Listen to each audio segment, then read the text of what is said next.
ఈ 2 వచనాలు బైబిల్స్లో ఓపెన్ చేయండి. మత్తయి సువార్త 27వ అధ్యాయం, మత్తయి సువార్త 27వ అధ్యాయం 50వ వచనము 51వ వచనాన్ని మనం చదువుదాం. మత్తయి సువార్త 27వ అధ్యాయము 50వ వచనము 51వ వచనాన్ని మనం చదువుదాం. 50-51. యేసు మరలా బిగ్గరగా కేక వేసి ప్రాణం విడిచాను. అప్పుడు దేవాలయపు తెర పై నుండి క్రింది వరకు 2గా చినిగాను, భూమి వణికెను, బండలు బద్దలాయను. చాలు. ఏం జరిగింది? దేవాలయపు తెర చిరిగిన సందర్భము బైబిల్లో మనకు కనబడుతుంది. ఇదే సందర్భం మార్కు సువార్తలో కూడా ఉంటుంది. చూద్దాం. మార్కు సువార్త 15వ అధ్యాయము 38వ వచనాన్ని చూద్దాం. మార్కు సువార్త 15వ అధ్యాయం 38వ వచనాన్ని చూద్దాం. అప్పుడు దేవాలయపు తెర పై నుండి క్రింది వరకు 2గా చిరిగాను. వచ్చిన విషయం చెప్పనా? యేసుక్రీస్తు ప్రభుల వారు సిలువ వేయబడింది గొల్గోతా కొండ మీద. కానీ దేవాలయం ఉన్నది ఎక్కడ? గొల్గోతా కొండ మీద కాదు. యేసుప్రభు వారు చనిపోయింది కపాలమను చోట్లో, ఆ గొల్గోతా లేదా కల్వరి కొండ మీద చనిపోయారు. కానీ దేవాలయం ఉన్నది ఎక్కడ? వేరే ప్లేస్లో, కంప్లీట్లీ వేరే ప్లేస్లో ఉంటే అక్కడికి ఇక్కడికి ఏంటి కనెక్షన్? అక్కడ ఆయన చనిపోతే ఇక్కడ ఏదో చిరిగిపోవడం ఏంటి? జనరల్లీ ఎప్పుడైనా ఏదైనా ఒక దగ్గర జరిగిన దాన్ని బట్టి దాని ఎఫెక్ట్ వేరే దాని మీద పడిందంటే దానికి దీనికి ఏదో ఒక కనెక్షన్ ఉండాలి. I right? ఎస్. ఇప్పుడు దీన్ని ఊపాను అనుకోండి నేను, ఇది ఆటోమేటిక్గా ఊగుతుంది. ఎందుకు? ఇది దీనికి బేస్ కాబట్టి. కానీ గొల్గోతా కొండకి అక్కడున్న దేవాలయానికి ఏమైనా కనెక్షన్ ఉందా? ఏమైనా ఇంటర్లింక్గా ఏదైనా ఉందా? ఏదైనా అండర్గ్రౌండ్ ప్యాసేజ్ కానీ ఏమైనా ఉందా? ఏది లేదు. కానీ యేసుప్రభు వారు చనిపోగానే జరిగిన ఒక సందర్భం ఏంటి అని అంటే, ఆయన ఇక్కడ కన్నుమూయడము, 7వ మాట చెప్పి కన్నుమూయడము. ఇక్కడ ఫస్ట్ ఏం జరిగింది? దేవాలయపు తెర చిరిగింది, భూకంపం వచ్చింది, బండలు బద్దలైపోయాయి. చాలామంది అనుకునే విషయం ఏంటంటే భూకంపము రావడం వల్ల దేవాలయపు తెర చిరిగింది అనుకుంటారు. నో, భూకంపము రావడం వల్ల చిరగలేదు. ఎందుకు ఈ మాట చెప్తానంటే, దేవాలయపు తెర ఒకవేళ భూకంపము రావడం వల్ల చిరిగితే కింద నుండి పైకి చిరగాలి. I right? కింద నుంచి టేర్ అవ్వడం, ఆ ప్రాసెస్ దేని నుంచి స్టార్ట్ అవ్వాలి? ఫ్రమ్ డౌన్ టు అప్ జరగాలి. బట్ అక్కడ జరిగింది ఏం చెప్పనా? ఎవరు చించేస్తే ఇప్పుడు ఎలా జరుగుతుందో చెప్పండి? పై నుండి చించేస్తే చిరిగిపోయినట్టుగా జరుగుతుంది. అయితే నేను అడుగుతున్నాను, what is the link between cross and the veil of the temple? దేవాలయపు తెరకి క్రాస్కి ఏంటి సంబంధం అంటే, there is no special passage. కింద అండర్గ్రౌండ్ ప్యాసేజెస్ ఏమీ లేవు. కింద ఎలాంటి ఏమంటారు ఉంటారు చూసారా, తొర్రలు కానీ ఇలాంటివి ఏవీ లేవు. Nothing else. No connection, no interlinking connection, no nothing else. కానీ అక్కడ జరిగిన సందర్భానికి ఇక్కడ ఏదో దానికి సంబంధించిన రెప్లికా కానీ దానికి సంబంధించిన అక్కడ జరిగింది ఏదైతే ఉందో దానికి సంబంధించి ఇక్కడ వేరే యాక్ట్ జరగడం మనం చూస్తూ ఉన్నాం. అయితే దీని గురించి మనం ఎందుకు ఆలోచించాలి? ఒక తెర జరిగితే దాని గురించి ఒక బైబిల్ స్టడీ పెట్టాలా? ఒక తెర జరిగితే దాని గురించి ఆలోచించాలా అంటే, చిరిగింది ఇలాంటి తెర కాదు. చిరిగిన తెర ఇలాంటి ఈజీగా తెర అంటే ఒక వెయిల్ అనుకున్నా, కటన్ అనుకున్నా, చిరిగింది ఇలాంటి సింపుల్ తెర కాదు, సింపుల్ కటన్ కాదు. అండ్ ఇంకో విషయం చెప్పాలంటే, దేవునికి బైబిల్లో ఉన్న way of transforming the messages కానీ, way of transmitting the message కానీ, way of conveying the passage కానీ, ఆయన స్టైల్ ఆఫ్ టీచింగ్ ఎలా ఉంటుందంటే అప్పుడప్పుడు సింబాలిక్ వేలో దేవుడు అప్పుడప్పుడు సింబాలిక్ వేలో దేవుడు బోధిస్తూ ఉంటాడు. ఫర్ ఎగ్జాంపుల్, యేసుక్రీస్తు ప్రభుల వారు అంజూరపు చెట్టుని చెప్పించాడు. అది అంజూరపు చెట్టు కోసమా లేదా మనుషుల కోసమా? అంజూరపు చెట్టు మీద కోపంతోనా లేదా మనుషులకు ఏదో నేర్పించాలనా? డెఫినెట్లీ అంజూరపు చెట్టు మీద కోపం కాదు. అది అంజూరపు చెట్టు మీద ఆయనకున్న కోపమో లేదో, నాకు ఆకలి వేసినప్పుడు నువ్వు పండ్లు ఇవ్వవా అనే దాని మీద కక్షనో కాదు. అది symbolic way of conveying the message. దేవునికి ఉన్న one of the teaching methods ఏంటంటే, ఒక దగ్గర ఏదైనా చెప్పాలి అంటే ఇంకొక దగ్గర దానికి సంబంధించిన డ్యామేజ్ని చూపిస్తాడు. ఫర్ ఎగ్జాంపుల్, తల్లులకు కానీ తండ్రులకు కానీ బాగా కోపం వచ్చింది, పిల్లల మీద బాగా కోపం వస్తే చేతిలో రిమోట్ ఉందనుకోండి, ఫస్ట్ ఏం పగులుతా చెప్పండి? దీన్ని పగలగొడతారు. ఎందుకంటే ఇప్పుడు నువ్వు మాట వినకపోతే ఫస్ట్ ఇది పగిలింది, తర్వాత ఒకవేళ అయినా మాట వినకపోతే నెక్స్ట్ నీ వీప్ పగులుతుంది. ఫస్ట్ ఇది ఎందుకు పగలగొట్టారంటే ఇది ఒక symbolic way of conveying the message కదా. సో ఇప్పుడు తెర చిరిగింది, తెర చిరిగితే ఏంటి, తెర చిరిగిపోతే ఏంటి, దాని గురించి మనం ఎందుకు అంత ధ్యానించాలి, దాని విషయంలో మనం ఎందుకు బైబిల్ స్టడీ అంతగా డెప్త్ అనాలిసిస్ ఎందుకు జరగాలి, దాని గురించి మనం ఎందుకు ఇంత ఒక టైం మనం కేటాయించుకొని ఒక 1 hour లేదా కపుల్ ఆఫ్ మినిట్స్ కానీ ఎందుకు దాని గురించి చేయాలంటే, ఫస్ట్ థింగ్ ఏంటంటే దేవుడు ఏది చేసినా ఒక సింబాలిక్ వేలో అప్పుడప్పుడు చెప్పడం మనం వింటూ ఉన్నాం. So there is something symbolic message in this that lies in this ఖచ్చితంగా. అయితే సెకండ్ థింగ్ ఏంటంటే, చిరిగిపోయిన తెర కూడా ఏదో నామకే వాస్తే తెర కాదు. మన ఇళ్లలో మనం కట్టుకుంటున్న వెయిల్ అని అన్నంత మాత్రాన, కటెన్ అని పిలిచినంత మాత్రాన ఏదో ఇళ్లలో మనం కట్టుకుంటున్న కటెన్స్ లాంటివి కాదు. లేదా పెళ్ళిళ్ళలో అమ్మాయికి వేస్తారు చూసారా వెయిల్, ఆ వెయిల్ లాంటిది కాదు. ఇఫ్ యు నో, మీకు తెలుసో లేదో నాకు తెలియదు కానీ ఈ వెయిల్ యొక్క స్ట్రక్చర్ కానీ ఈ వెయిల్ యొక్క డీటెయిల్స్ ఏంటంటే, ఈ తెర పొడవు ఏమంటారు, లెంత్ ఎంత అంటే 60 అడుగులు. జనరల్లీ ఈ మధ్యకాలంలో ఇల్లు కట్టుకుంటా ఉన్నప్పుడు స్లాబ్కి ఫ్లోర్కి మధ్య 12 feet డిస్టెన్స్ మెయింటైన్ చేస్తూ ఉన్నారు. కొందరైతే 10K కన్ఫైన్ చేసేస్తారు. ఒకవేళ 12 feet డిస్టెన్స్ మనం అనుకుంటే, ఈ తెర పొడవు 5 floorల పొడవు, ఈ తెర పొడవు 5 floorల పొడవు, వెడల్పు 30 అడుగుల వెడల్పు. ఈ తెర ఏదైతే చిరిగిపోయిందో ఈ తెర పొడవు 60 అడుగులు, వెడల్పు వచ్చేసరికి 30 అడుగులు. దాని థిక్నెస్ వచ్చేసరికి, దీని థిక్నెస్ ఎంత ఉంటుంది, ఎంఎంస్లో ఉంటుందేమో. ఈ కటన్స్ థిక్నెస్ ఎంత ఉంటుంది, మేబీ ఎంఎంస్లో ఉంటుందేమో. కానీ ఆ తెర థిక్నెస్ ఎంత తెలుసా, 4 inches, ఒక అరచెయ్యి ఎంత అవుతుందో ఇంత మందంలో ఉంటుందన్నమాట దాని థిక్నెస్ అది. సో దాన్ని ఒకవేళ అది చెయ్యాలంటే ఒక్కరుగా చేసేది, చాలామంది కష్టపడి దాన్ని తయారు చేస్తారు. అది రెడ్, బ్లూ అండ్ పర్పుల్ కలర్లో ఉంటుంది. నేను ఆ రెఫరెన్సెస్ అన్ని చూపించట్లేదు, ఎందుకంటే ఇది ఎందుకు చిరిగిందో దాని మీద ఎక్కువ మనం ఫోకస్ చేయబోతున్నాం, దాని మీద మనం ఎక్కువగా కాన్సన్ట్రేట్ చేయబోతున్నాం. సో 60 feet లెంత్తో 30 feet బ్రెడ్త్తో తర్వాత ఏమంటారు, దాని డైమెన్షన్స్ని మనం చూస్తూ ఉంటే దాని మందం ఎంత ఉందంటే, దాని థిక్నెస్ ఎంత ఉంది, 4 inches థిక్నెస్తో ఉన్నది. అది చేయడానికి చాలామంది పని వాళ్ళు కావాలి. అది మాత్రమే కాదు, ఇప్పుడు ఈ కటన్ కింద పడిపోయింది అనుకోండి, దాన్ని ఒకరు ఈజీగా దాన్ని మళ్ళీ ప్లేస్ చేయగలరు, దాన్ని ఈజీగా లిఫ్ట్ చేసి ఉన్న ప్లేస్లో పెట్టగలరు. కానీ ఆ తెరని ప్లేస్ చేయాలి అని అంటే 300 members మనుషులు కలిసి పనిచేస్తేనే ఆ తెరను లేపగలరు. సో అంత బలమైనది, అంత థిక్నెస్తో ఉన్నది, అంత పెద్దది, అంత వెడల్పుతో ఉన్నది. అది మాత్రమే కాదు కానీ దీనికి ఉన్న థిక్నెస్ గురించి కానీ, దీనికి ఉన్న ఆ స్ట్రాంగ్ ఏమంటారు దాని స్ట్రెంగ్త్ గురించి కానీ చాలామంది మాట్లాడుతూ చెప్పిన చరిత్రకారులు చెప్పిన మాట ఏంటంటే, 2 ఏనుగుల్ని ఒక తెరలో ఒకవైపు ఒక ఏనుగుకి కట్టేసి ఇంకో ఏనుగు వైపు కట్టేసి ఒక ఏనుగును అటువైపు పంపించి 2 ఏనుగులను ఆపోజిట్ డైరెక్షన్స్లో పంపించినప్పటికీ ఆ తెర చిరగదు. అంటే ఏనుగుల వల్ల కూడా అవ్వంది. Something has happened on the cross, something has happened on the mount of Calvary. అక్కడ ఏదో జరిగింది, కనీసము కనెక్షన్ లేదు, కనీసము ఏ లింక్ లేదు. ఏనుగులు కూడా దాన్ని టేర్ చేయలేని, చింపలేని దాన్ని క్రాస్ మీద జరిగిన దాన్ని బట్టి ఇక్కడ ఏదో జరిగిపోయింది. అంటే ఏదో జరిగింది, దాన్ని బట్టి దేవుడు సింబాలిక్గా ఏదో నేర్పించాలనుకుంటున్నాడు. ఇంతకీ అసలు ఈ తెర ఏంటి, దీని గొడవ ఏంటి, దీని పరిస్థితులు ఏంటి, ఇవన్నీ మనకు తెలియాలంటే పాత నిబంధన టెంపుల్ యొక్క నమూనా మనకు తెలియాలి. మనందరికీ తెలుసు, ఇప్పుడంటే మనము ఇష్టానుసారంగా టెంపుల్స్ కట్టేసుకుంటున్నాం లేదా మనం చర్చెస్ కట్టేసుకుంటున్నాం. కానీ పాత నిబంధనలో ఉన్న టెంపుల్ యొక్క నమూనా ఏంటి, దాంట్లో 2 స్థలాలు ఉంటాయి లోపల, ఇన్సైడ్ ఆఫ్ ద టెంపుల్ గురించి నేను మాట్లాడుతున్నాను. ఒకటి పరిశుద్ధ స్థలం, రెండవది అతి పరిశుద్ధ స్థలం. అయితే ఈ పరిశుద్ధ స్థలానికి అతి పరిశుద్ధ స్థలానికి మధ్యలో పార్టీషన్గా ఉండేది ఏంటి అంటే ఇదే. జనరల్లీ మనం ఏదైనా పార్టీషన్ కావాలంటే డెకోలం షీట్స్ లేదా ఈ సంథింగ్ ప్లైవుడ్ వేవ్ పెట్టుకుంటూ ఉంటాం, లేదా సంథింగ్ ఏదో గోడ కట్టడమో ప్లైవుడ్తో పెట్టడమో లేదా అల్యూమినియం షీట్స్ కానీ ఇవి వాడతాం.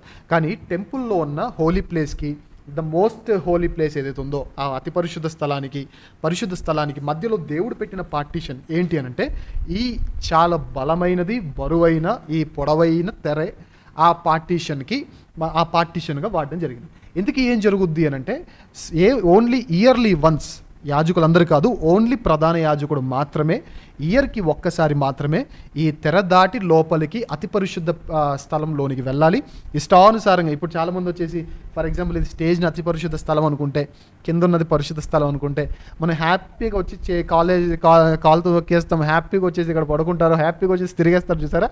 ఒకవేళ if this is the rule of old testament, కాళ్ళు పెట్టగానే చచ్చిపోతారు మీరు.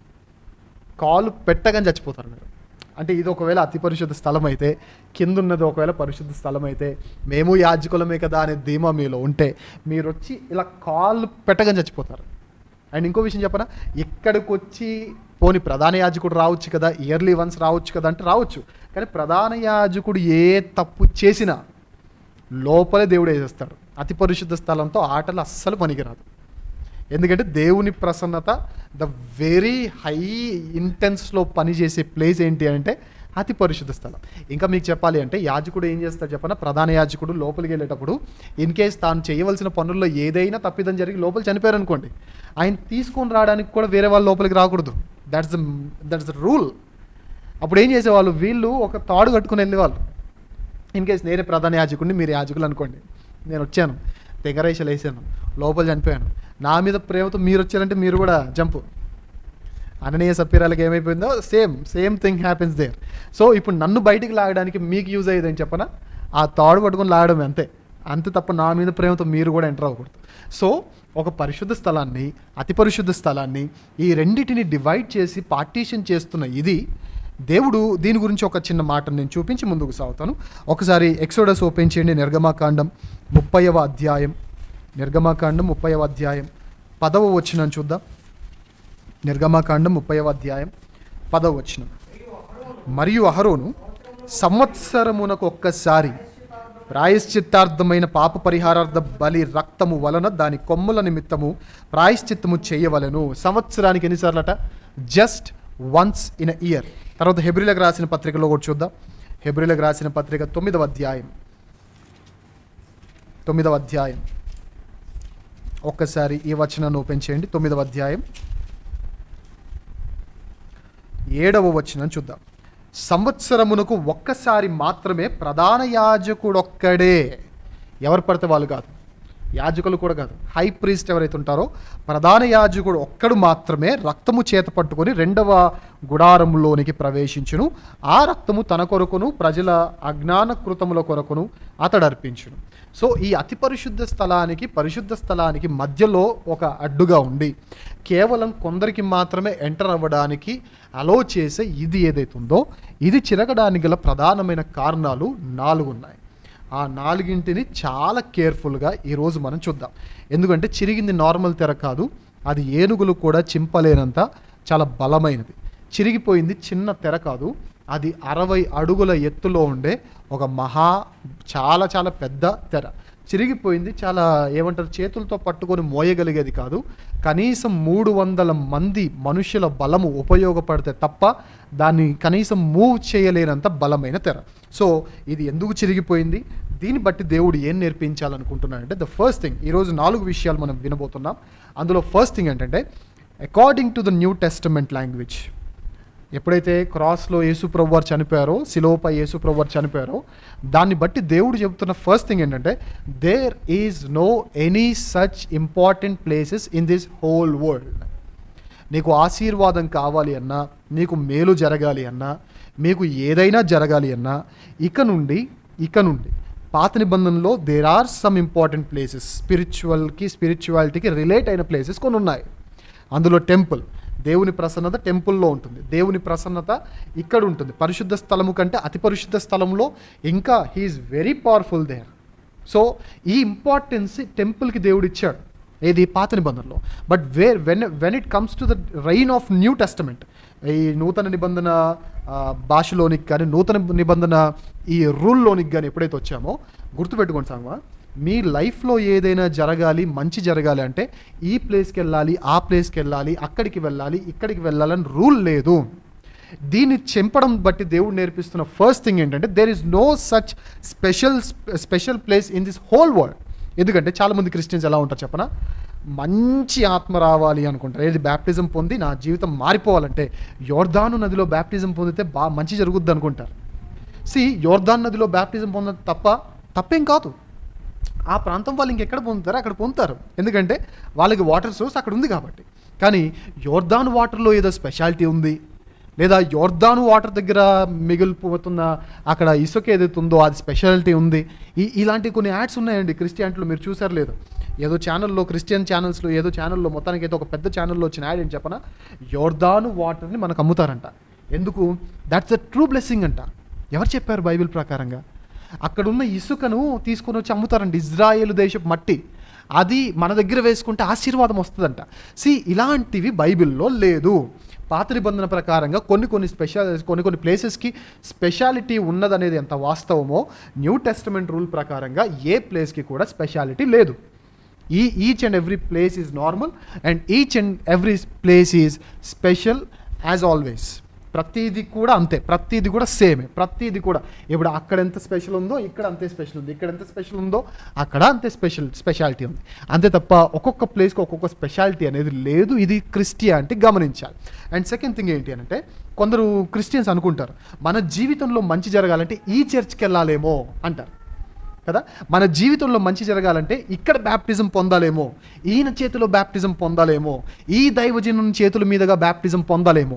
మన జీవితానికి మంచి జరగాలంటే ఈ చర్చ్కి వెళ్తే మంచి జరుగుద్ది. మన జీవితానికి మంచి జరగాలంటే ఆ స్వస్థతశాలకు వెళ్తే బాగా జరుగుతుంది. ఎంతమంది లేరు క్రిస్టియన్స్ ఇలాంటి నమ్మేవారు ఎంతమంది లేరు? బట్ న్యూ టెస్టమెంట్ భాష ప్రకారంగా, ఇప్పుడున్న ఈ కృపాకాలం ప్రకారంగా ఇది బిబ్లికల్లీ కంప్లీట్లీ రాంగ్ అండి. మన జీవితంలో మేలు జరగాలంటే కంప్లీట్లీ మన ఆధ్యాత్మిక జీవితం మీద ఆధారపడి ఉంటుంది తప్ప ఏ స్పెషల్ ప్లేస్ మీద కూడా లేదు. ఎందుకు ఈ మాట చెప్తానంటే, రీసెంట్గా నేను విన్నాను, బ్రదర్స్ కూడా చెప్పారు, కొన్ని ప్లేసెస్లో అమావాస్య ఆరాధనలు జరుగుతూ ఉంటాయి. కొన్ని ప్లేసెస్లో స్పెషల్ అమావాస్య ఆరాధనలు జరుగుతూ ఉంటాయి. వీళ్ళు ఇచ్చే పబ్లిసిటీ ఎలా ఇస్తారు చెప్పనా?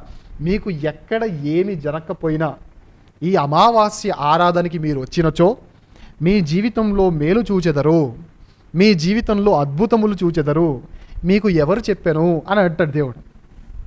అసలు అలాంటి ఏం లేవు. అమావాస్య ఆరాధనలో బాగు చేస్తారు, ఈ ప్రాంతంలో ఉన్న స్వస్థతశాలలో మంచి జరుగుద్ది, ఆ ప్రాంతంలో ఉన్న స్వస్థతశాలకి వస్తే మంచి జరుగుద్ది. ఇదంతా కాక్ అండ్ బుల్ స్టోరీస్ అంటారు. తెలుగులో చెప్పాలంటే కాకమ్మ కబుర్లు అని అంటారు.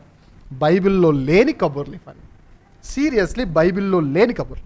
అండ్ ఇంకో విషయం చెప్తారండి, ఈ మాటలు బయట వాళ్ళు వింటే మేబీ వాళ్ళకి నా మీద కోపం రావచ్చు, బట్ నేనేం చేసేది లేదు, ఉన్నట్టు చెప్పాలి. లేదంటే మీరు నన్ను తిట్టడం నాకు పక్కకు పెడితే, మీరు నన్ను కోప్పడడం పక్కకు పెడితే దేవుడు నా మీద కోప్పడతాడు. నేను కూడా ఇలా చెప్పుకుంటే నా చర్చే కదా ఫీల్ అయిపోయేది.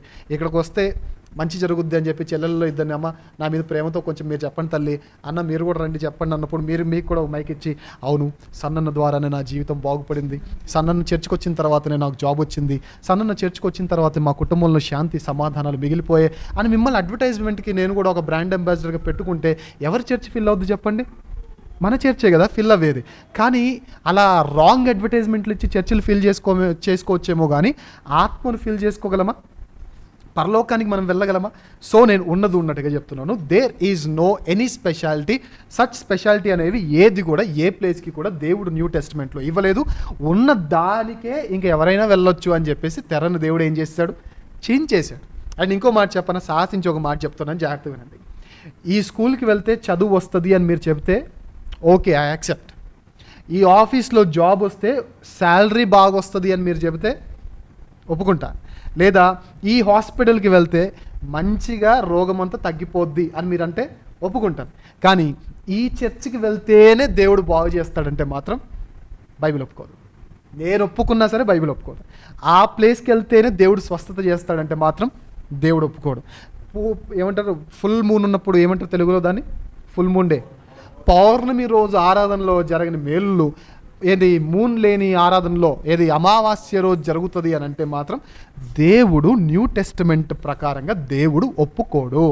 నేను మరలా చెప్తున్నాను, ఈ స్కూల్కి వెళ్తే చదువు వస్తుంది, బాగా చదువు వస్తుంది అంటే ఓకే. ఈ హాస్పిటల్కి వెళ్తే రోగం పూర్తిగా నయమైద్దంటే ఓకే. లేదా ఆ ఆఫీస్లో జాబ్ కడితే శాలరీ బాగా వస్తుంది అంటే ఓకే. కానీ ఈ దైవజనుడు నడిపిస్తున్న ఈ చర్చికి వెళ్తే ఆశీర్వాదాలు వస్తాయి అంటే నాట్ ఓకే. లేదా ఈ ప్లేస్లో ఉన్న ఆ పెద్ద చర్చ్కో, ఈ చర్చ్కో, ఆ చిన్న చర్చ్కో వెళ్తేనే నా జీవితం బాగుపడుద్ది అంటే దేవుడు చెప్పే మాట that's completely wrong according to the Bible. ఎందుకనంటే ఆశీర్వాదము ఎక్కడ వస్తుంది, ఎవరికి వస్తుందో ఒకసారి చూద్దాం. సామెతల గ్రంథం 10వ అధ్యాయం 9వ వచనాన్ని ఓపెన్ చేయండి.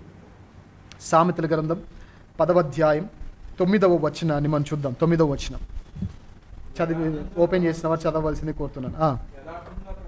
6వ వచనం అండి. సామెతల గ్రంథం ఎవరి తల మీద గట? నీతిమంతుని తల మీదకి సో మనం ఇంకా ప్లేసెస్ సెర్చ్ చేయాల్సిన అవసరం ఉందా? చెప్పనా, మీ నీతిమంతులైతే మీ చర్చి గుడిసెలో ఉన్న మీకు ఆశీర్వాదాలు వస్తాయి. మీరు నిజంగా నీతిమంతులైతే మీరు ఏ సో కాల్డ్ స్వస్థశాలలు ఉన్నాయి చూసారా, అందరూ అక్కడికి వెళ్తారేంటి? అందరూ అక్కడికి వెళ్ళాలా ఏంటి? సో కాల్డ్ స్వస్థశాలలు ఇక్కడికి వస్తే అద్భుతాలు జరుగుతాయి, ఇక్కడికి వస్తే ఆశ్చర్యకార్యాలు జరుగుతాయి అంటే అక్కర్లేదు. ఇంట్లో కూర్చొని ప్రార్థన చేసిన దేవుడు వింటాడు. వినడు అని చెప్తే యోన ఏ స్వస్థశాలకి వెళ్ళి ప్రార్థన చేశాడండి? చెప్పండి. యోన ఎక్కడి నుంచి ప్రార్థన చేశాడు? Completely under ground. పోనీ దేవునికి సిగ్నల్స్ అందవేనా ఏమన్నా ఉన్నాయా? సిగ్నల్ ప్రాబ్లమ్స్ ఏమైనా ఉన్నాయా? మనకైనా కొన్ని ఏరియాస్లో ఇళ్లల్లో ఉంటే సిగ్నల్స్ అందవు. అలాంటి టైంలో ఏదైనా ఫోన్ చేయాలంటే బయటికి వచ్చి ఫోన్ చేయాలి. Is there any signal problems, network issues with God? మీరు ఎక్కడి నుంచి ప్రార్థన చేసినా దేవుడు వినగలిగినప్పుడు, ఎక్కడి నుంచి దేవుడిని విశ్వసించిన దేవుడు ఆశీర్వదించగలిగినప్పుడు, ఇదే ప్రాంతంలో లేదా ఈ ప్రాంతంలో ఈ టైంలో జరుగుతున్న అమావాస్య ప్రార్థనలో లేదా ఆ ప్రాంతంలో ఉన్న స్వస్థశాలలోనే ఆశీర్వాదాలు దాగి ఉన్నాయంటే దేవుడు ఒప్పుకోడు. అందుకే ఆ బలమైన బరువైన ఎవ్వరూ చింపలేని తెర దేవుడు ఏం చేశాడు చెప్పండి? చింపేశాడు. So this is the first thing we should learn tonight. And second thing ఏంటంటే, కేవలం స్పెషల్ ప్లేసే కాదు, స్పెషల్ పర్సన్స్ కూడా అక్కర్లేదు దేవుని రీచ్ అవ్వాలంటే. No special place needed, first thing అయితే. సెకండ్ థింగ్ ఏం చెప్పనా, నో మీడియేటర్స్ నీడెడ్. నువ్వు దేవుని దగ్గరికి వెళ్ళాలంటే you yourself can go. అది దేవుడు చెప్తున్న మాట. ఒకప్పుడు ఏంటి, ప్రధాన యాజకుడు మన పాపములను దేవుని సన్నిధిలో ఏమంటారు, మనం చేసిన తప్పిదాలను ఒప్పుకోవడానికి ఆయన వెళ్ళేవాడు. కానీ ఇప్పుడు మీడియేటర్స్ అవసరమా? మీడియేటర్స్తో పనుందా అంటే నెవర్, అస్సలు లేదండి. ఒక విషయం చెప్పనా, ఎందుకు ఈ మాట చెప్తున్నా అంటే, క్రిస్టియన్స్కి చాలా ఉన్న అలవాట్లలో ఒక రాంగ్ అలవాట్లలో ఒక బలమైన అలవాటు ఏం చెప్పమంటారా? వీళ్ళకున్న బాధ ఏంటంటే, వీళ్ళకున్న బాధలు పోవడానికి వీళ్ళకున్న చాలామంది క్రిస్టియన్స్లో నేను చూశాను. చాలామంది క్రిస్టియన్స్ ఎలా ఉంటారంటే, నా జీవితంలో మేలు జరగాలంటే ఈ అయ్యగారు నా కోసం ప్రార్థన చేస్తే బాగుంటుంది, ఆ అమ్మగారు నా కోసం ప్రార్థన చేస్తే బాగుంటుంది, లేదా ఈ బ్రదర్ నా కోసం ప్రార్థన చేస్తే బాగుంటుంది. అందరికీ ప్రేయర్ రిక్వెస్ట్లు ఇస్తూ ఉంటారు. ప్రేయర్ రిక్వెస్ట్ ఇవ్వడం తప్పు కాదు. నాకు బాగాలేదండి నా గురించి ప్రార్థన చేయండి అని చెప్పడం తప్పు కాదు. నాకు బాగాలేదండి లేదా నాకు ఇది కావాలండి నా గురించి ఈ విషయంలో ప్రేయర్ చేయండి అని ప్రేయర్ రిక్వెస్ట్ ఒక మనిషికి మనం ఇవ్వడం కానీ, చర్చ్లో ప్రేయర్ రిక్వెస్ట్ పెట్టడం కానీ తప్పేం కాదు. కానీ వీళ్ళు చేస్తే బాగవుద్ది అనుకుంటున్నారు చూసారా, no, that's wrong according to Bible. ఎందుకు ఈ మాట చెప్తాను, నేను చెప్పట్లేదు ఈ మాట. ఒకసారి చూద్దాం. ఒకసారి బైబిల్ ఓపెన్ చేయండి. ఇర్మియా గ్రంథం 11వ అధ్యాయం ఓపెన్ చేయండి. ఇర్మియా గ్రంథం 11వ అధ్యాయం 14వ వచనం చదవండి ఒకసారి. ఇర్మియా గ్రంథం 11వ అధ్యాయం 14వ వచనం చూద్దామా.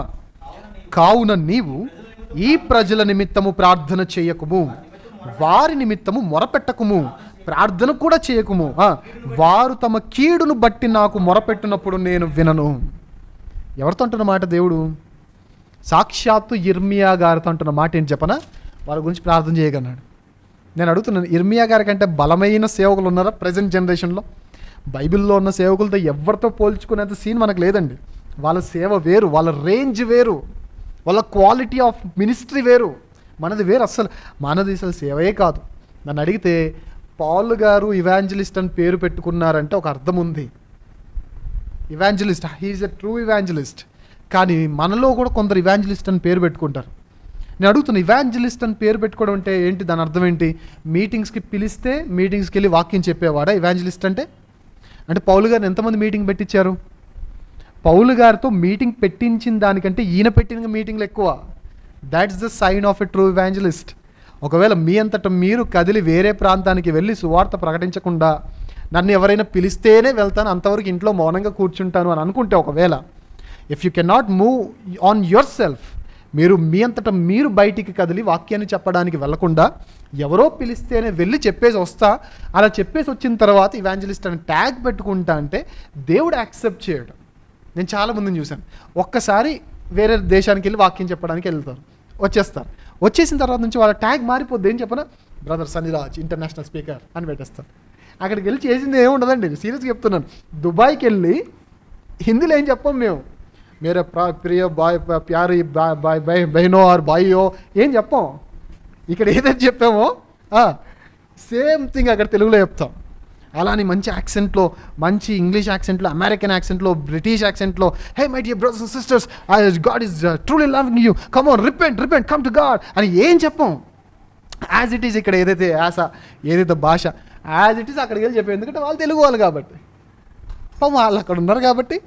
వాళ్ళు మనల్ని ఎందుకు పిలిచారంటే వేరే వాళ్ళకి తెలుగు రాదు కాబట్టి, అంతే. సీరియస్లీ. మరి అక్కడ ఉన్న వాళ్ళు పిలుచుకోలేకనా, అక్కడ స్పీకర్స్ లేకనా వాళ్ళు వచ్చి మలయాళంలో నాను ఎన్ వేండ్రూమ్ అని అన్నారు అనుకోండి. ఈ నాను ఏంది, ఎన్ వేండ్రూమ్ ఏంది, ఈ అర్థమవుతాయి ఏంటి చెప్పండి? ఏం అర్థం కాదు. అందుకే మనల్ని పిలిస్తే మనం ఏం చేస్తాం, అక్కడికి వెళ్ళొచ్చి ఇంటర్నేషనల్ స్పీకర్ అని పెట్టేసుకుంటాం. అది కుదరదు. దేవుడు ఒప్పుకోడు. మీరు ప్రార్థన చెయ్యాలి అనుకుంటే మీరు చేసుకోండి, దేవుడు ఖచ్చితంగా స్వీకరిస్తాడు. మీ లైఫ్లో నేను మరలా చెప్తానండి, మీకు ఏదైనా బాగాలేకపోతే, మీకు ఏదైనా సమస్య ఉంటే ప్రేయర్ రిక్వెస్ట్ ఇవ్వచ్చా? ఇవ్వండి. మీ బ్రదర్స్కి మీ ప్రేయర్ చేయమని చెప్పొచ్చా? చెప్పండి. మీ సిస్టర్స్కి ప్రేయర్ చేయమని చెప్పొచ్చా? చెప్పండి. చర్చ్లో ప్రేయర్ రిక్వెస్ట్ పెట్టొచ్చు, చెప్పొచ్చు. కానీ దేవుడు నిన్ను యాక్సెప్ట్ చేసే బిహేవియర్ నీలో లేకుండా ఎవ్వరు ప్రార్థన చేసినా దేవుడు వింటావు, అస్సలు వింటావు. నిన్ను దేవుడు యాక్సెప్ట్ చేయాలి. ఎందుకంటే మీడియేటర్స్ అక్కర్లేదు. ప్రేయర్ రిక్వెస్ట్ పెట్టడం తప్పు కాదు, కానీ నువ్వు ప్రేయర్ చేయి. నువ్వు చెయ్యవు, వాళ్ళకి చెప్పేసాను కదా నువ్వు మౌనంగా ఉంటావు, వాళ్ళకి చెప్పేసాను కదా నువ్వు హ్యాపీగా జాలీగా ఉంటావు. నువ్వు ప్రార్థనలో పోరాడు, నువ్వు ప్రార్థన చేయి. దేవుడు నీ ప్రార్థన కంటే ముందు ఎవరిని యాక్సెప్ట్ చేయాలి చెప్పనా?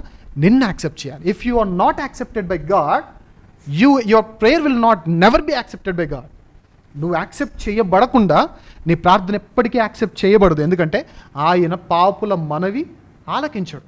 లాస్ట్ టైం బ్రదర్స్ అందరూ కలిసి 6 రీజన్స్ చెప్పారు. ప్రార్థన ఫలించాలంటే ఏం చేయాలంటే దేవుని చిత్తానుసారంగా ప్రార్థన చేయాలని ఒకరు, విశ్వాసంతో ప్రార్థన చేయాలని ఒకరు, తర్వాత మన లక్ష్యము పాపంపై ఉంచి మనం ప్రార్థన చేస్తే మన ప్రార్థన దేవుడు వినడు అని ఒకరు. ఇలా 6 రీజన్స్ చెప్పారు చూసారా? అలా ఆ 6 రీజన్స్ ఏవైతే నెగటివ్స్ ఉన్నాయో ఆ నెగటివ్స్ నాలో లేకుండా నేను ప్రార్థన చేస్తే నేను చేసినా వింటాడు దేవుడు. అలా కాకుండా నాలో 100 నెగటివ్స్ పెట్టుకొని మీ అందరితో నేను ప్రార్థన చేయించిన మీ ప్రార్థన కూడా దేవుడు వినడు. ఇక్కడ మీకు ఇంకా క్లారిటీ లేదు కానీ ఒకసారి ఇదే ఇర్మియా గ్రంథం ఓపెన్ చేయండి. ఇర్మియా గ్రంథం 9వ అధ్యాయం. ఇర్మియా గ్రంథం 9వ అధ్యాయం, 7వ అధ్యాయం. ఇర్మియా గ్రంథం 7వ అధ్యాయం ఒకసారి 16వ వచనం చూడండి ఒకసారి. ఇర్మియా గ్రంథం 7వ అధ్యాయం 16వ వచనం. కాబట్టి నీవు ఈ జనము కొరకు ప్రార్థన చెయ్యకుము, వారి కొరకు మొరనైనను ప్రార్థననైనను చేయకుము, నన్ను బతిమాలు కొనకుము, నేను నీ మాట కూడా వినను. ఇర్మియాతో దేవుడు అంటున్నమాట, వీరి కోసం ప్రార్థన చేయకు, మొరపెట్టకు, బతిమాలకు. ఎందుకంటే నువ్వు బతిమాలినా నేను నీ మాట కూడా వినను. సో దీన్ని బట్టి దేవుడు చెప్తున్న మాట ఏంటంటే, నీ ప్రార్థన యాక్సెప్ట్ చేయబడాలి అంటే మీడియేటర్స్తో కాదు. ఫస్ట్ దేవుడు నిన్ను యాక్సెప్ట్ చేయడానికి నువ్వు ట్రై చేయి. నువ్వు యాక్సెప్ట్ అవ్వకుండా దేవుడు నీ ప్రార్థన యాక్సెప్ట్ చేయడం అనేది that's highly impossible task according to the Bible. So తెర ఎందుకు చిరిగిందంటే, ఫస్ట్ థింగ్ దేవుడు చెప్పాలనుకునింది స్పెషల్ ప్లేసెస్ ఏం లేవు. సెకండ్ థింగ్ దేవుడు చెప్పాలనుకునింది స్పెషల్ పర్సన్స్తో ఏం పని లేదు. You can pray, you can reach God, you can speak to Lord directly, you can definitely reach his presence directly. No mediators needed. There is no such ఎవ్వరు కూడా ఒక person మీద మీరు depend అవ్వాల్సిన అవసరం లేదు. You can purely and you can totally depend on God himself. ఆయన మీద ఆధారపడిపోవచ్చు ఏ మీడియేటర్స్ పని కూడా లేదు. సో ఇది సెకండ్ థింగ్. ఇక థర్డ్ థింగ్ ఏంటి అంటే, ఒక విషయం చెప్తాను జాగ్రత్తగా. పాత నిబంధనలో రూల్ ఎలాంటిది అంటే, వీళ్ళు పరిశుద్ధ స్థలానికి వెళ్ళేసరికి చాలా జాగ్రత్త ఉండాలి. అతి పరిశుద్ధ స్థలానికి వెళ్ళేసరికి చెప్పండి ఇంకా జాగ్రత్త ఉండాలి కదా. అంటే ప్లేసెస్ని బట్టి కమాండ్స్ కూడా మారుతున్నాయి, ప్లేసెస్ని బట్టి ఫియర్ కూడా పెరుగుతుంది, ప్లేసెస్ని బట్టి ఉండాల్సిన కంట్రోల్ కూడా మనం పెంచుకోవాలి కదా. కానీ ఇక భయపడాల్సిన విషయం ఏం చెప్పనా, దేవుడు ఇప్పుడు ఆ పరిశుద్ధ స్థలానికి ఉన్న ఫియర్ అన్ని స్థలాలకు పరిచేశాడు. ఎస్, తెర చించేయడం వల్ల చేసిన పని ఏంటి చెప్పనా? తెర చించేయడం వల్ల చేసిన పని ఏంటంటే, పరిశుద్ధ స్థలము వాల్యూ తగ్గించలా. దేవుడు తెర చించేయడం వల్ల పరిశుద్ధ స్థలం వాల్యూ తగ్గించలేదు, వీటన్నిటి వాల్యూ దానికి సమానం చేశాడు. అర్థం చేసుకోవడానికి ప్రయత్నించండి. ఫర్ ఎగ్జాంపుల్, ఏదైనా ఫిజిక్స్ మాట్లాడాలంటే, ఏదైనా ఒక matter flows from high density area to low density area కదా. ఇప్పుడు ఒక ట్యాంక్ని మనం పెట్టాం, దాన్ని ఓపెన్ చేసాం, ఆ మ్యాటర్ లోపల ఉన్న మ్యాటర్ అంతా ఏమైపోతుంది, ఎక్కడికి ఫ్లో అవుతుంది, ఆ లోపల ఉన్న అదంతా కూడా హై ప్రెషర్ ఏరియా నుంచి లో ప్రెషర్ ఏరియాలోకి వెళ్ళిపోతుంది, లేదా హై డెన్సిటీ ఏరియాలో నుండి లో డెన్సిటీ ఏరియాలోకి వెళ్ళిపోతుంది. ఫర్ ఎగ్జాంపుల్ అతి పరిశుద్ధ స్థలాన్ని ట్యాంక్ అనుకుందాం కొద్దిసేపు, ఇట్స్ ఫిల్డ్ విత్ వాటర్ అనుకుందాం కొద్దిసేపు, ఆ వెయిల్ని మనం ఒక ట్యాప్ అనుకుందాం కొద్దిసేపు, లేదా ఒక డోర్ అనుకుందాం కొద్దిసేపు. వెయిల్ని దేవుడు తీసేయడం వల్ల ఇప్పుడు పరిశుద్ధ స్థలంలో అతి పరిశుద్ధ స్థలం సంబంధించిన ఫియర్ అంతా దేవుడు ఎక్కడ తెచ్చేశాడు. సో ఇక్కడ కొంచెం భయంగా ఉండాలి, అక్కడ కొంచెం ఇంకెక్కువ భయంగా ఉండాలి, ఏం లేదు. ఎక్కడైనా సరే దేవునికి మీరు భయపడాల్సింది. అందుకే అంటాడు, నీవు దేవుని మందిరమునకు వెళ్ళినప్పుడు నీ ప్రవర్తన జాగ్రత్త. అతి పరిశుద్ధ స్థలానికి వెళ్ళినప్పుడు కాదు, నువ్వు దేవుని మందిరానికి వెళ్తేనే నీ ప్రవర్తన జాగ్రత్త. అండ్ ఇంకో విషయం చెప్పాలంటే, దేవుని మందిరం అంటే ఏదో అనుకునేరు, అంటే ఈ చర్చ్లో ఉంటుందని కాదు.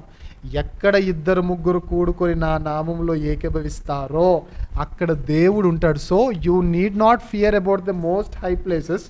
మీరు 3 కలిసి ఉన్నారంటే అక్కడ ఎవరుంటారో చెప్పనా? జాగ్రత్త, జాగ్రత్త. సో దాని ప్రియారిటీని దేవుడు తీసేయలేదండి, వీటి ప్రియారిటీని దేవుడు దాంతో ఈక్వల్ చేశాడు. సో అమ్మయ్య పరిశుద్ధ స్థలం లేదంటే, అతి పరిశుద్ధ స్థలం లేదంటారా భయ్, ఇప్పుడు హ్యాపీగా ఉండొచ్చు అంటే కాదు, నో. ఆ భయాన్ని దేవుడు ఇప్పుడు ప్రతి చోట పెట్టేశాడు, ప్రతి చోట ఎక్కడైనా జాగ్రత్తగా ఉండాల్సిందే. జీవము గల దేవుని సంఘములో జనులు ఎలాగూ ప్రవర్తించాలో నీకు తెలియాలి. సో పైన నేను ఎంత జాగ్రత్తగా ఉండాలో కింద ఉన్న మీరు కూడా అంతే జాగ్రత్త ఉండాలి. చాలామంది అంటారు కదా చర్చిలో అండి అబద్ధాలు చెప్పదు అంటే, బయట చెప్పొచ్చనా? చర్చిలో అండి జాగ్రత్తగా ఉండండి అంటే బయట జాగ్రత్తగా ఉండక్కర్లేదనా? దీనికి చర్చ్ అని మనం పేరు పెట్టుకున్నాం, దేవుడు పెట్టలేదు. గట్టిగా మాట్లాడితే అపోస్తలుల కార్యాలు 7వ అధ్యాయం చదివితే అసలు ఏంటి చర్చ్, అసలు ఏ మందిరం కడతారు నాకు? అసలు ఆకాశము నా సింహాసనము, భూమి నా పాదపీఠం. సో మీరు నా కోసం ఎలాంటి మందిరం కడతారు? సో ఇవే వద్దు, కానీ నీ హృదయమే నా ఆలయం దేవుడు అన్నాడు. సో ఇది లేకుండా మీరు ఎక్కడికైనా వెళ్తారా? So where ever it is, if it is considered to be the temple of God, so ఇది ఎక్కడుంటే అక్కడ ఎవరుంటారు చెప్పండి? సో మీరు ఒక్కరున్నా, ఇద్దరున్నా, ముగ్గురున్నా దేవుడు మీతో ఉంటాడు. కాబట్టి బహుపరాకంటారు చూసారా, చాలా జాగ్రత్తగా ఉండాలి. No matter what, even if you enter the church or exit from the church, బయటికి వెళ్ళిపోయాను, ఇంకా సినిమాలు చూడొచ్చు, బయటికి వెళ్ళిపోయాను, ఇంకా తాగొచ్చు, బయటికి వెళ్ళిపోయాను, బూతులు మాట్లాడొచ్చు. నో, చాలామంది చర్చ్లో బూతులు మాట్లాడరు, బయటికి వెళ్ళి మాట్లాడతారు. ఎందుకు? చర్చ్కి ఇచ్చే ఇంపార్టెన్స్ ఏంటి? దేవుని మందిరం రా. ఎవర్రా చెప్పారు నీకు? ఎవరు చెప్పారు? ఇది మనం ఖాళీ చేసేస్తే తర్వాత బార్ పెట్టుకున్నారనుకోండి, ఏమవుద్ది? దేవుని మందిరం అంటారు దీన్ని. దేవుని మందిరం 4 గోడల్లో ఉండదు, హృదయం. ఈ హృదయమే దేవుని మందిరం అని కొరింథీయులకు రాసిన పత్రికలు అంటాడు. కాబట్టి సో ఇప్పుడు దేవుడు చేసింది ఏంటంటే, అతి పరిశుద్ధ స్థలానికి వెళ్ళేటప్పుడు జాగ్రత్తగా ఉండాలి. ఆ భయం, నేను బ్రతుకుతున్నంత వరకు నేను జాగ్రత్తగా ఉండాలి అనే దగ్గరికి దేవుడు తీసుకొచ్చాడు. సో 2-3 ఉన్నప్పుడు జాగ్రత్తగా ఉండాలి. ఎందుకంటే మలాకీ గ్రంథంలో అంటాడు, రెఫరెన్స్ కావాలని రాసుకోండి, మత్తయి సువార్త 18:20లో ఎక్కడైతే 2-3 నా నామమును ఏకీభవిస్తారని ఉంటుంది.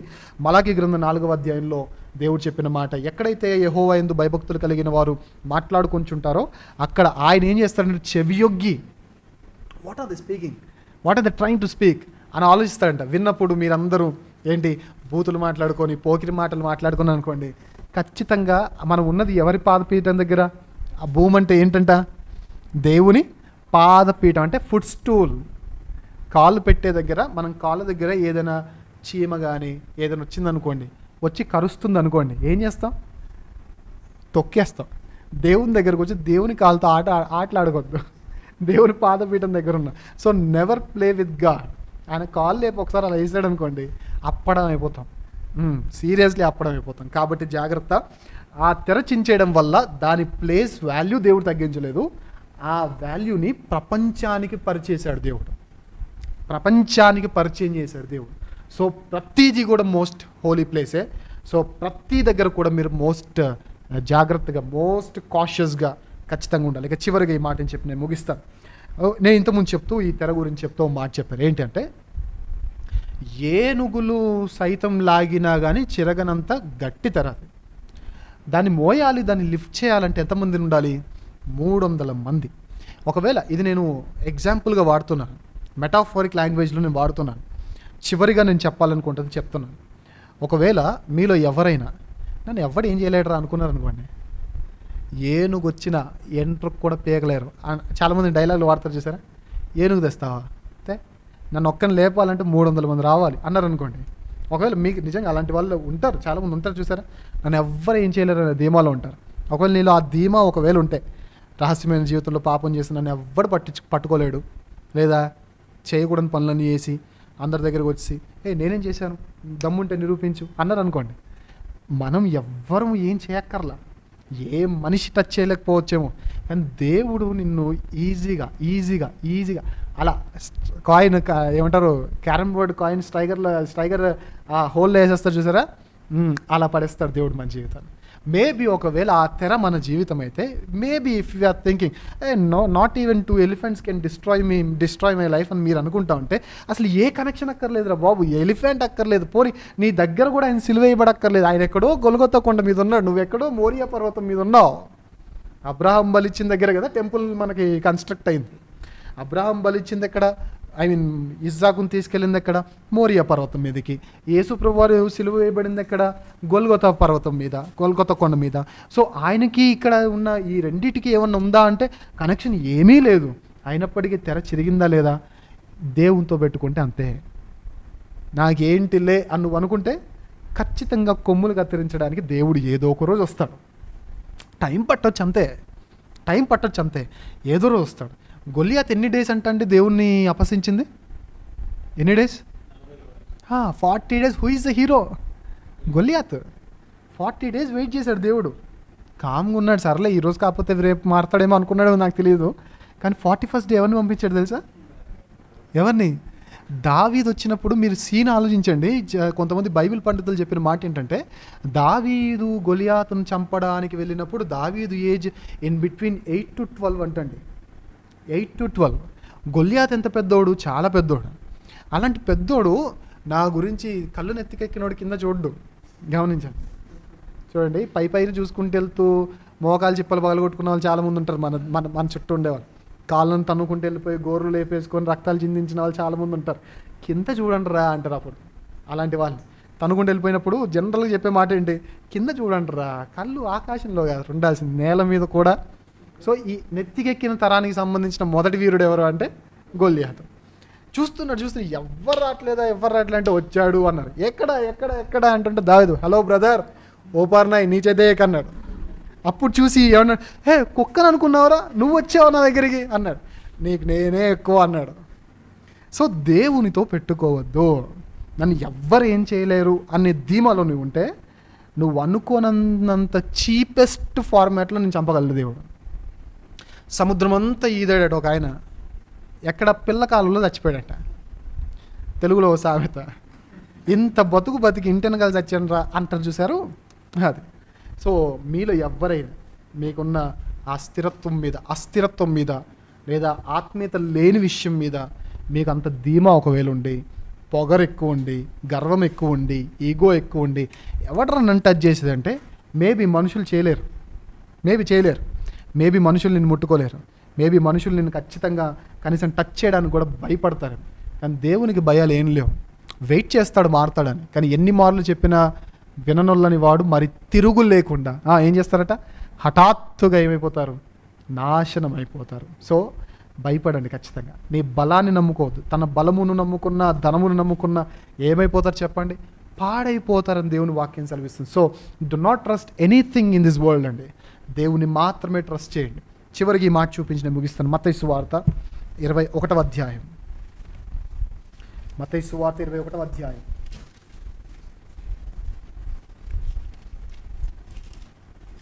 మత్తయి సువార్త 21వ అధ్యాయం 43వ వచనాన్ని చూద్దాం. 43.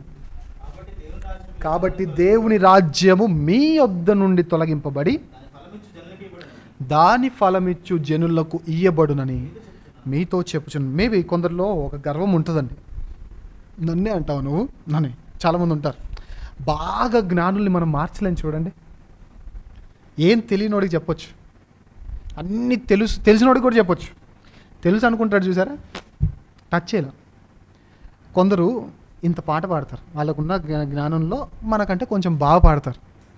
బ్రదర్ మీరు పాడి వాక్యం వినకుండా వెళ్ళిపోవడం కరెక్ట్ కాదు బ్రదర్ అనండి. సైన్యం మీ మీద దాడి చేస్తారు. మీరు తాగడం కరెక్ట్ కాదండి, మీరు పాడుతున్నారు. కానీ ఎందుకంటే పాపం మ్యూజిషియన్స్కి కానీ సింగర్స్ కానీ స్టార్టింగ్లో నాకు తెలియదు వీళ్ళ గురించి, అసలు సీరియస్లీ తెలియదు.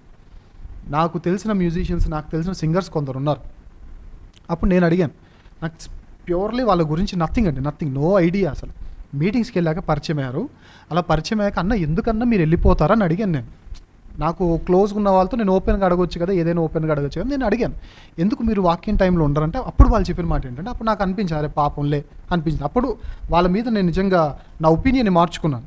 వాళ్ళు నాకు చెప్పిన మాట ఏంటంటే, లేదన్నా 6 o'clock వస్తాం మేము, అందరికంటే ముందు మేమే మీటింగ్కి వస్తాం, వచ్చి సౌండ్ చెకింగ్ నుంచి మొత్తం పాటలు అంటారు, అదంటారు, ఇదంటారు, మొత్తం పాటలు.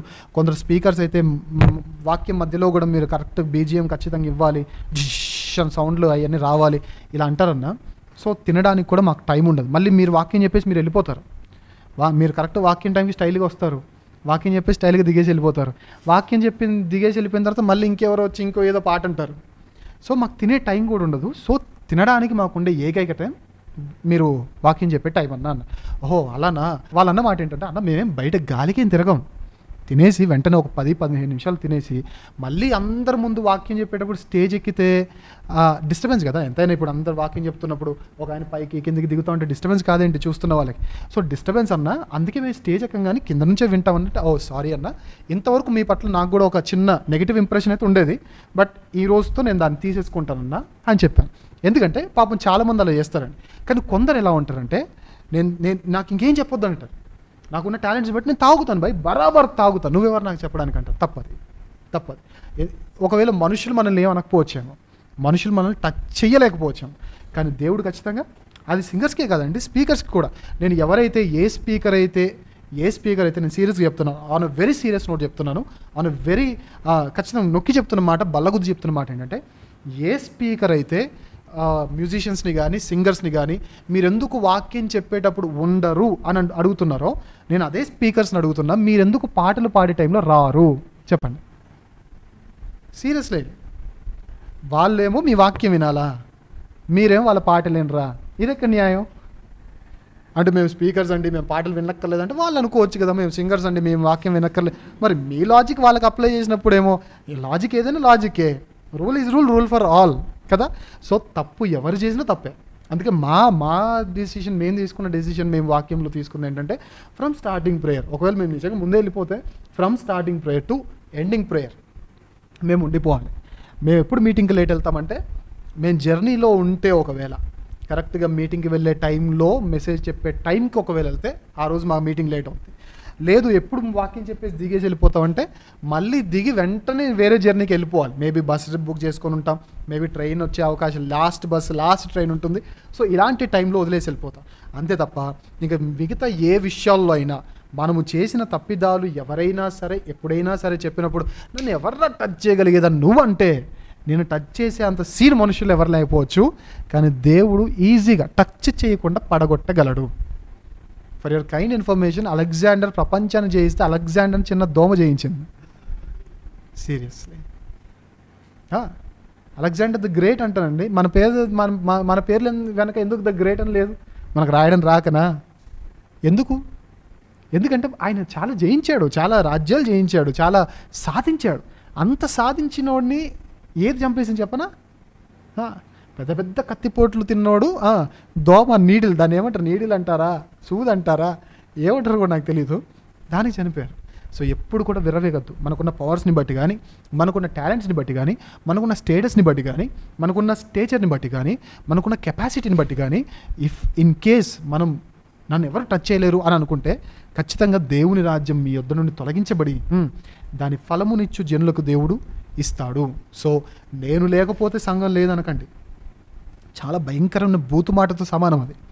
నేను లేకపోతే ఎవరు పాడతారో చూస్తా అని అనకండి, రాళ్ళు దేవుని స్తుతిస్తాయి. నేను లేకపోతే క్రిస్టియానిటీ ఏమైపోద్ది? ఏమవ్వదు. పౌలు గారు చచ్చిపోతే డిస్టర్బ్ అవ్వలేదు క్రిస్టియానిటీ. నువ్వు పౌలు గారి కంటే పెద్ద తోపేం కాదు. పేతురు గారు చచ్చిపోతే డిస్టర్బ్ అవ్వలేదు క్రిస్టియానిటీ. స్టెఫెన్ చచ్చిపోతే స్ప్రెడ్ అయిపోయింది Christianity. We are not greater than anyone else in the Bible అండి, ఫ్రమ్ ద బైబిల్లో ఉన్న వాళ్ళతో ఎవరితో మనం పోల్చుకుంటే గ్రేట్ కాదు. కాబట్టి నేను లేకపోతే ఏమవుద్దంటే 80 కేజీలు చర్చిలో బరువు తగ్గుద్ది, అంతే. నేను లేకపోతే మీరు ఎట్లా చేస్తారంటే ఎట్లయినా చేస్తారు. సో ఈ విర్రవిగే తత్వం కానీ, ఈ ఏమంటారు గర్వము కానీ, ఈ పొగరు కానీ, ఇది దేవునికి నచ్చదు కాబట్టి దాన్ని తొలగించుకోండి. లేదు అని అంటే నిన్ను ఎవ్వరూ టచ్ చేయలేరని నువ్వు ఒకవేళ అనుకుంటే, నేను మెటాఫోరికల్ లాంగ్వేజ్లో మాట్లాడుతున్నాను అండి. ఆ తెరేం అలా అనుకోలేదు, ఫర్ యువర్ కైండ్ ఇన్ఫర్మేషన్. ఆ తెరేం అలా అనుకోలేదు. బట్ మనం అనుకుంటే మాత్రం దేవుడు దాన్ని చించడానికి 2 ఏనుగులు అక్కర్లేదు, కనీసం కరెక్షన్ కూడా అక్కర్లేదు. జస్ట్ ఒక మాటతో ఏదైనా చేయగలిగిన కెపాసిటీ దేవునిలో ఉంది కాబట్టి భయపడదాం, దేవుని కోసం నాణ్యంగా న్యాయంగా నిలబడదాం. సో ఈ తెర ఎందుకు చినిగిందంటే there is no special place అని మీకు తెలియాలి. There is no need of mediator అని మీకు తెలియాలి. అండ్ థర్డ్ థింగ్ ఏంటంటే దేవుడు ఆ తెరను చించడం ద్వారా అతి పరిశుద్ధ స్థలం యొక్క కెపాసిటీని, దాని రేంజ్ని తగ్గించాల, అన్నిటికీ దాని ఫ్లేవర్ని స్ప్రెడ్ చేసేసాడు. So be careful wherever you are. And fourth thing ఏంటంటే డు నాట్ థింక్ ఏదో నన్ను ఎవరు ఏం చేయలేరు, no one can touch me, no one can do any harm to me అని నువ్వు అనుకుంటే దేవుడు ఖచ్చితంగా రంగంలో దిగుతాడు. దేవుడు సీన్లోనికి దిగక ముందే మీరు మారితే మంచిది. చివరికి ఒక ఎగ్జాంపుల్ చెప్పనా? ఏదైనా తప్పిదం జరిగిందనుకోండి, లేదా ఏదైనా జరిగిందనుకోండి, దేవునికున్న స్టైల్ ఏంటంటే, దేవునికున్న టెస్టింగ్ స్టైల్ కానీ పనిషింగ్ స్టైల్ కానీ ఎలా ఉంటుందంటే, మీ అంతటా మీరు ఒప్పుకుంటే దేవుడు క్షమిస్తాడు. దేవుడే బయట పెట్టిన తర్వాత ఒప్పుకున్నా కానీ దేవుడు క్షమించాడు. లెట్స్ సే ఆకాను ఎగ్జాంపుల్ తీసుకోండి. యెహోషువ గ్రంథంలో ఆకాను ఉంటాడు, శపితమైన వస్తువులన్నింటినీ తీసుకున్నాడు. దేవుడు వీళ్ళందరూ హాయి మీదకి యుద్ధానికి వెళ్ళినప్పుడు వాళ్ళందరూ ఓడిపోతారు. ఏంటి ప్రభువా మమ్మల్ని ఓడగొట్టేసావు, మా వాళ్ళు చనిపోయారని యెహోషువ బట్టలు చించుకొని ఏడుస్తూ ఉంటే, నీకు జరిగింది తెలియదు యెహోషువ, కమాన్ మీలో ఒకరు శపితమైన దాన్ని తీసుకున్నారు అంటాడు. అప్పుడు యెహోషువ ప్రకటన చేశాడు, అందరికీ ప్రకటన చేశాడు, శపితమైన తీసుకుంది ఎవరు అని. ఎవరు బయటికి రాలేదు. నో వన్ అండి, ఎవరు ఒప్పుకోలేదు. అప్పుడు దేవుడు అందరినీ గోత్రాల వారీగా, వంశాల వారీగా లైన్గా నిలబెట్టు అంటే అందరు నిలబెట్టాడు. ఇది కాదు అని మొత్తానికి ఒక లైన్ సెలెక్ట్ చేశాడు. ఒక్కొక్కరు ఇతను కాదని అలా వస్తూ ఉండేసరికి ఆకాను దగ్గర దేవుడే పట్టించాడు. ఆకాను దగ్గర రాగానే yes he is the one అని చెప్పాడు. అలా చెప్పిన తర్వాత ఏంటి నా సహోదరుడా ఏం జరిగింది అన్నప్పుడు, సారీ యెహోషువ నేను తప్పు చేశాను ఒప్పుకున్నాడు ఆకాను. కానీ విచిత్రం చెప్పనా, తప్పు ఒప్పుకున్న వాడిని దేవుడు రాళ్ళు తీసుకొని కూడా చంపేయమన్నాడు. రీజన్ ఏంటంటే దేవుడు చెప్పగానే మీరు ఒప్పుకోవాలి, మీ అంతటా మీరు.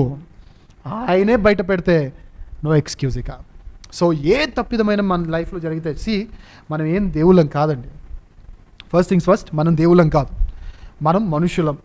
బేసిక్ హ్యూమన్ యాటిట్యూడ్తో ఉంటాం. సో మన లైఫ్లో తప్పులు జరగవచ్చు. జరిగినప్పుడు ఎలా ఉంటుంది నీ యాటిట్యూడ్ అనే దాన్ని బట్టి నువ్వు పరలోకానిక నరకానికనే డిసైడ్ అవుతుంది. సో ఏదేమైనా సరే, ఏదైనా జరిగితే ఒప్పేసుకుంటే చాలా మంచిది.